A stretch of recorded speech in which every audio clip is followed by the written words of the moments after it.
Bref, je ne laisserai à personne le soin de ressasser que 20 ans est le plus bel âge de la vie. On a l'avenir derrière soi. Le plafond est bouché, grisâtre, infâme purée de poids que celle de nos incertitudes tâtonnantes. Au loin de lugubres cornes de brume.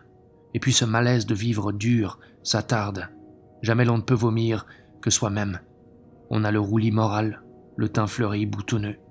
Bref, on est empêché, bridé, on est en rodage du métier d'homme.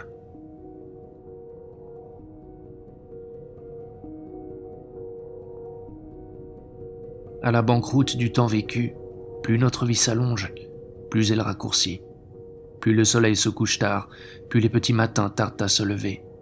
Et plus souvent, ce qui nous est donné d'une main nous est repris de l'autre. Notre temps vécu, nos paresses, nos méditations.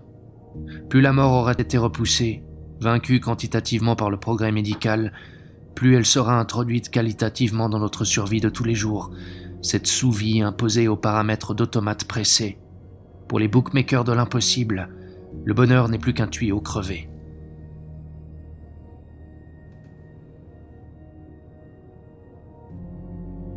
Plus j'avance en âge, plus l'oubli me fait aller vite, plus ce qui est proche m'est déjà infiniment lointain.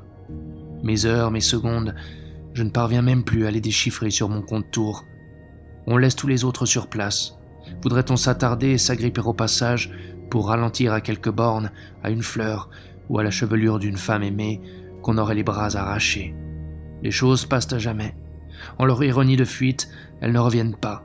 Elles se répètent mais différentes, affadies, désagrégées, à mesure que le désir que nous avions d'elles s'estompe. D'un train, d'un avion l'autre, d'un rendez-vous au suivant, une urgence sans but nous aiguillonne dans le dos, nous happe en avant.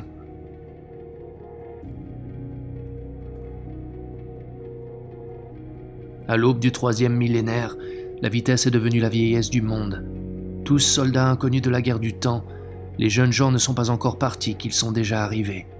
Je veux dire, revenus de tout, car la terre s'est rapetissée, au point que le voyage autour de sa propre chambre recèle une part d'infini vers quoi les autres pérégrinations ne débouchent plus.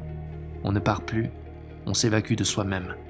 La terre, c'est cette petite pomme rabougrie, piétinée, écrasée, dans l'herbe drue des instants. Ô nuit aux odeurs de pommes pourries, on vous condamne à la grève de l'incommensurable, de cette fin d'infini, on en meurt.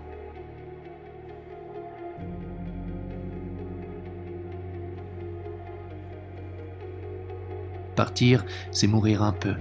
Rester, c'est mesurer le rétrécissement de son propre territoire, arpenter les courbes d'une peau de chagrin toute ronde. Plus les images lointaines se rapprochent, plus nous restons plaqués au fond de nos fauteuils, bras et jambes sous neuroleptiques du télétan, l'hypnose suprême, le trompe-la-mort par le manque, le trompe-l'œil qui change les parois capitonnées de notre espace intérieur en vidéoscope géant.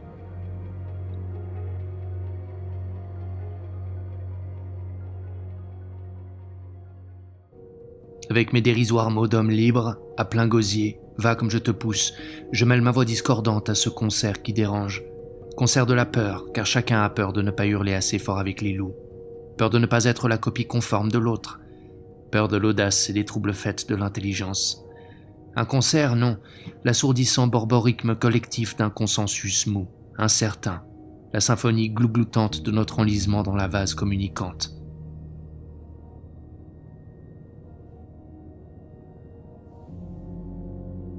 Parce que cet empire télématique, l'orientation professionnelle dépend des nouveaux besoins industriels qui sécrètent un nombre croissant d'imbéciles qualifiés, ou d'imbéciles supérieurs, les surdoués. Plus de vocation en attente, de devenir incertain ou de destin exaltant. Des cases à remplir, des fiches à transcoder, des recyclages accélérés.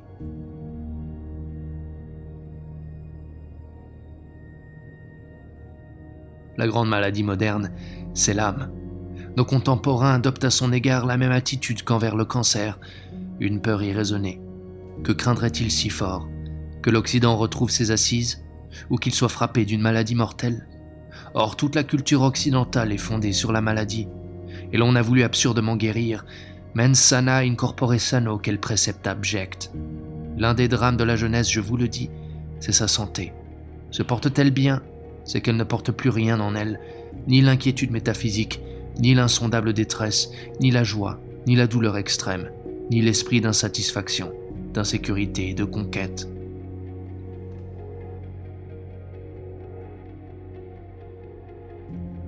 Nous tombons dans les choses comme dans les hauts fourneaux. Nous nous jetons du haut de nous-mêmes dans les objets. Dans chaque objet, il y a un être qui est tombé. L'homme moderne, c'est Prométhée fondu, mais pas enchaîné. De quel métal sommes-nous faits? De quel bronze? L'histoire ne serait-elle qu'un immense accident de travail, où chaque homme serait indéfiniment voué à se jeter du haut d'une cuve pour se fondre dans l'anonymat des masses en fusion lentement refroidies? Le vrai feu qui nous dévore, il est intérieur. Alors de quel charbon nous consumons-nous au-dedans?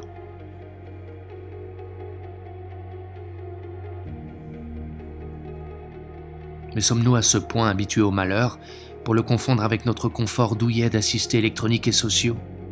Les étoiles ont beau griffonner sous nos yeux, leur froide saga et les champs fulgurants de l'espace invaincu, l'éclat de notre nuit spirituelle paraît être devenu si intense qu'il nous empêche de contempler les choses autour de nous.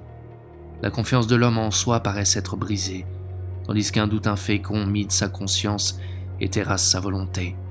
Comme de la vie, tout ce qui n'avance pas recule.